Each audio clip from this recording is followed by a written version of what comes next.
On voulait vous parler sur Boursorama de cette flambée, cette montée impressionnante d'un métal précieux qui s'est produit en 2019 et qui pourrait très bien continuer cette année en 2020. C'est le palladium. Bonjour Laurent. Bonjour David. Laurent Grassin, directeur de la rédaction de Boursorama.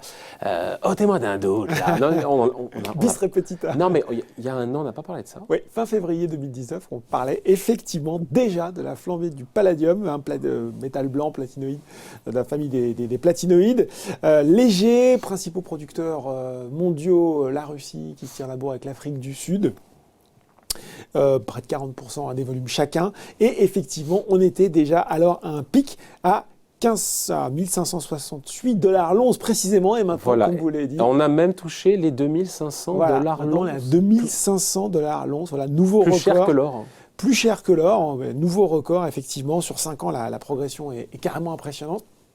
À tel point que y a plusieurs banques, courtiers qui sont en train de revoir leurs prévisions à la hausse. Ils essayent de rattraper. Ils courent derrière. C'est un peu ça. Ils courent derrière la hausse du palladium. On voyait que UBS notamment, qui visait 1875 $ l'once pour 2020, nous annonce maintenant 2200. Alors on est déjà en moyenne sur 2020. Peut-être que ça va rebaisser. Et puis Goldman Sachs a relevé son objectif de cours à 2400 $ l'once sur le palladium. Ouais, on sait dans les raisons qui poussent structurellement à la hausse les cours du palladium, c'est le marché auto. Hein. Exactement. L'essentiel des débouchés du palladium, c'est le marché automobile et plus précisément les catalyseurs dans les pots d'échappement. Dans les pots d'échappement pour les voitures à essence. On voit que depuis quelques temps, le diesel est en train de décliner, plus d'essence, plus de moteurs à essence. Donc on sert du palladium dans les pots catalytiques. Voilà, pour réduire les émissions polluantes, exactement. Et plus en fait, alors déjà effectivement il y a besoin de palladium, et plus les normes environnementales anti-pollution se durcissent, on pense à Euro 2, 3, 4, 5 au niveau européen, on pense notamment aussi, c'est Benjamin Louvet, gérant spécialisé matières premières chez Ophi Asset Management qui en parlait. Maintenant il y a une nouvelle norme qui s'appelle China 6 en Chine.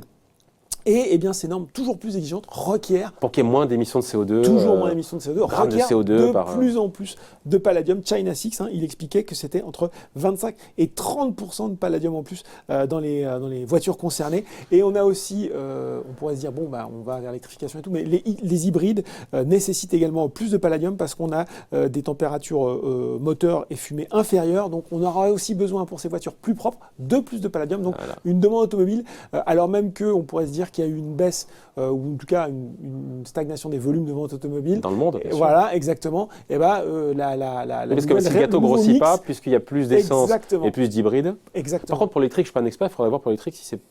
Alors non, pour l'électrique, a priori, il n'y a pas de palladium. Ce sera plus le cuivre pour l'électrique, puisqu'a priori, il y a beaucoup plus de cuivre qui est consommé dans la fabrication d'une voiture électrique qu'une voiture thermique, entre guillemets. Mais l'électrique n'arrive pas tout de suite. Pour le moment, on a encore quand même une belle prédominance du marché thermique et notamment donc il y a de la demande, Donc il y a de la demande. Mais l'offre ne suit pas. Et l'offre ne suit effectivement pas forcée. C'est un petit marché, le palladium, c'est un peu plus de 200 tonnes par an. Et effectivement, on a dit, il y a deux producteurs, l'Afrique du Sud d'un côté, la Russie de l'autre. On sait qu'en Afrique du Sud, ils ont des problèmes, notamment au niveau du réseau électrique pour le stabiliser. Donc on a mines qui produisent moins. J'étais tombé sur des chiffres sur novembre 2019 sur la production de platinoïdes en Afrique du Sud. On était en baisse de 30,5% en novembre 2019 par rapport à novembre 2018. Donc voilà.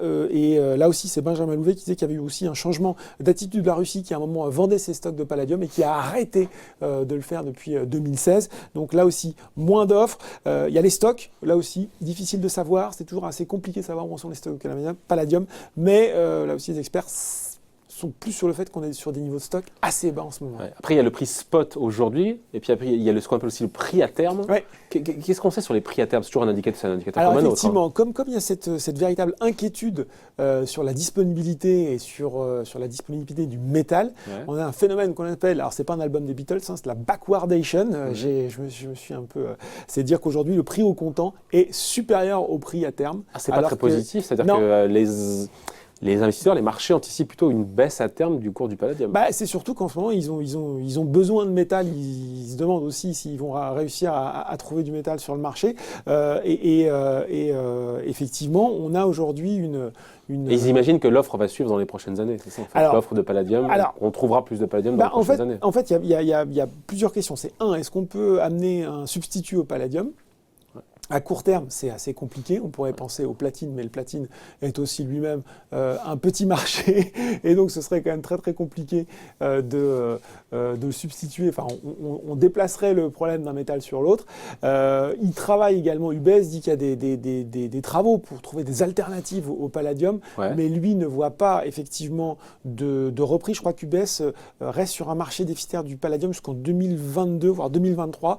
Et à partir de là, voilà, je pense qu'on pourrait revenir. Mais ce qui montre qu'à court terme, a priori, quand même, la demande va rester soutenue et l'offre sous pression aussi, contrainte. Ouais, exactement. Qu'est-ce qu'on surveille alors justement pour appréhender un peu le cours du palladium pour celles et ceux qui peuvent investir? Parce qu'on peut investir, on vous dira comment juste après. Ouais, vous l'avez dit, on surveille la production automobile, le marché automobile chinois, aujourd'hui quand même l'essentiel. Qui est dans le rouge, mais qui l'est un peu moins. Hein. On attend, Alors, je crois, de mémoire, l'association des constructeurs chinois attend une baisse de 2% des ventes en Chine, alors qu'on était sur moins 8 en 2019. On a un marché quatrième année négative, chinois, mais qu'il est un Voilà, est-ce qu'on se dit finalement, est-ce que le plus dur est passé et que l'automobile chinoise pourrait redémarrer en 2020 et soutenir la demande. Ils ont coupé dans les subventions, il faut dire aussi, les Chinois. Personnellement d'ailleurs. On en avait parlé la dernière fois sur les combats. Donc effectivement, on surveille ce marché automobile, les immatriculations mondiales. Si on va dans le détail, on va surveiller également le mix des véhicules vendus, puisque ça va être très très révélateur des besoins aussi du métal, avec, comme vous l'avez dit, plutôt a priori une conjonction d'événements qui tendrait à faire penser que ça va quand même rester bien orienté pour les cours du palladium. Donc on se dit quoi? On se dit on y va à fond les ballons, pied au plancher. En même temps, certains parlent de bulle quand même. Mais en même temps, on en parlait aussi quand il était à 1500 $. C'est pas forcément bulle, mais par contre, c'est un petit marché. Faut faire attention, c'est un petit marché. On l'a dit, c'est 2500 $ l'once. On est à peu près à 200-250 tonnes. On a quoi? 15 milliards à peu près de dollars d'échanges sur le palladium. Donc marché aussi très spéculatif avec des gens très très au courant. Donc même si on peut penser que la pente est plutôt haussière, ça ne se fera pas sans à-coup. On peut très bien aussi se dire que ceux qui se font en ce moment des jolis bénéfices sur le palladium vont à un moment passer à la caisse. Donc tendance de fond qu'on peut penser a priori porteuse. Par contre, attention, encore une fois, c'est un marché spéculatif, c'est un marché où il y a des à-coups assez forts, donc ne venez pas dire qu'on ne vous a pas prévenu. Ouais, on vous l'aura dit, d'autant qu'on vous dira aussi qu'il y a des produits financés aujourd'hui pour spéculer, c'est la spéculation sur le palladium. Exactement, alors on peut effectivement miser sur le palladium à travers d'ETF, donc Exchange Traded Fund, ou d'ETC, Exchange Traded Commodities, qui sont un peu différents.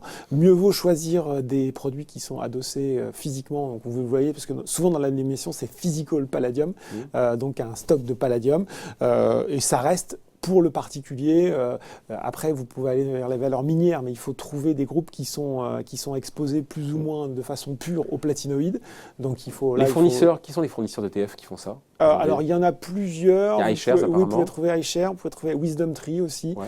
Il y a Aberdeen qui fait un ETF, je crois, sur le palladium physique aussi. Donc voilà, il faut les comparer, mais il y a des outils aujourd'hui qui permettent d'en faire des instruments. Et tout à fait. Et Track Insight, qui est le partenaire de Boursorama sur les news ETF, disait que en ce moment ça collectait très très bien. Oh mais c'est une surprise. sur ce genre de attention quand même. Bon. Oui, attention quand même. Attention quand même. Ouais. On vous aura prévenu. Hein. Merci Laurent. Merci David.